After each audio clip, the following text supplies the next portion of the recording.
Bi alamsay November kalo kile woro samba flani muga ani duru ame obela jidenfo aka wakati chugala kuna foni wati sera ayaw bismillah.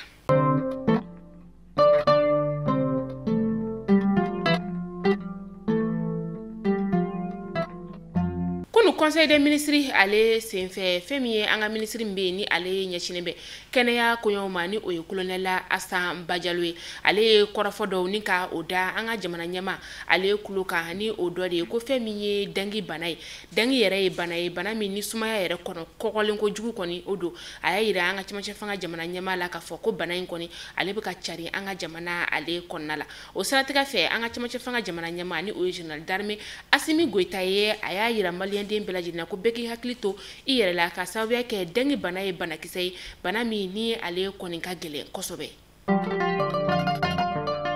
Ameto conseil des ministres ale kɔrɔfɔ kɔnɔna la alisa kunu conseil des ministres senfɛ ni o bɛna novembre kalo tile 5 ma san 2025 général de division Ibrahima Dairu Dambele ale kɛra an ka jamana ka lasigide royaume d'Arabie Saoudite jamana kɔni o kɔnɔna la.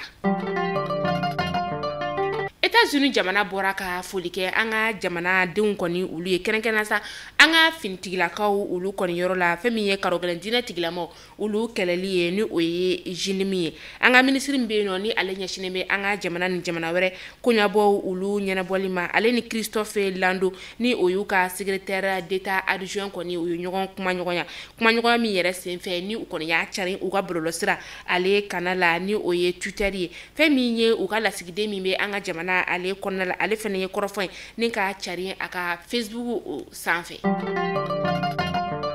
Kunu novembre kalo tile 5 san 2025 taji caman kɔni o donna an ka jamana ale kɔnɔna la kɛrɛnkɛrɛnnen sa an ka faba kɔnɔna la yanɔ an ka finitigilakaw olu ka lakɔlɔsili senfɛ. Ameta bafulabekaw ulu feno logement sociaux min kɔni ni a baaraw la kurayala olu dili kɔni bena daminɛ nga a sɛbɛnfuraw olu de fɛnɛ bilali kɔni o bena daminɛ logement sociaux yɛrɛ kɔni ale bɛ t'i jɔ fo so 35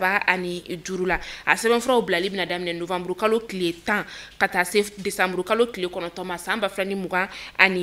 préfet yɛrɛ kɔni ale ka cakɛyɔrɔ o la elere munun kɔni bilali no ma o ka tu ka sɛbɛnfuraw kɔni bila o bɛ daminɛ sɔgɔmada nɛgɛ kanɲɛ 9 ka taa se nɛgɛ kanɲɛ 13 o wagati ma k'a daminɛ tɛnɛ fo ka taga se alamusa o ma juma o ta bɛ daminɛ sɔgɔmada nɛgɛ kanɲɛ 9 ka taa kuncɛ nɛgɛ kanɲɛ 12 o wagati la a ɲininen do maaw fɛ maa minnu kɔni bɛna tu ka sɛbɛnfura bila u ka nin waati kofɔlen ninnu kɔni ni ka olu labato.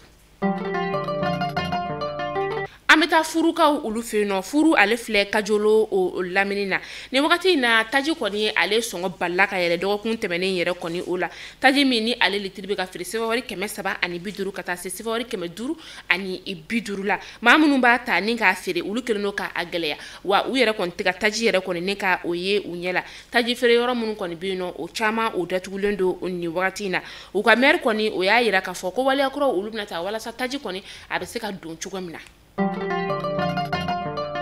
Ameta yorosokaw ulu feno dɔgɔkun tɛmɛnen na u ye lampadaire 70 ni ka o de sɔrɔ lampadaire min yɛrɛ kɔni ni a bilala u ka siraba kanaw ulu la ka taa se u ka kalansow fɛnɛ na ale ni fɛn min ye diinɛ taasiraw ye lampadaire in bilala ni yɔrɔ kofɔlen bɛɛ lajɛlen na a musaka bɔra u ka duguladen dɔ kɔni ale kunna min n'a musaka tari jɔ fo sɛbɛwari 4 o bɔɲɔngo la nin kɔni kɛra nisɔndiyaba ye dugulamaw ulu bolo k'a sababuya kɛ ni lampadaire in yɛrɛ kɔni a bɛna dɔ bɔ ulu ka yelenko gɛlɛya la. Mali kunnafoni jabarani lajɛbaw aw kulo gazɛ kɛra ni kunnafoni damala de bi ni ka da aw kulo kan aw ni ce aw ka lamɛnliko ɲuman na aw k'an bɛn don n'a nataw la kunnafoni kuraw ulu kɛnɛ kan.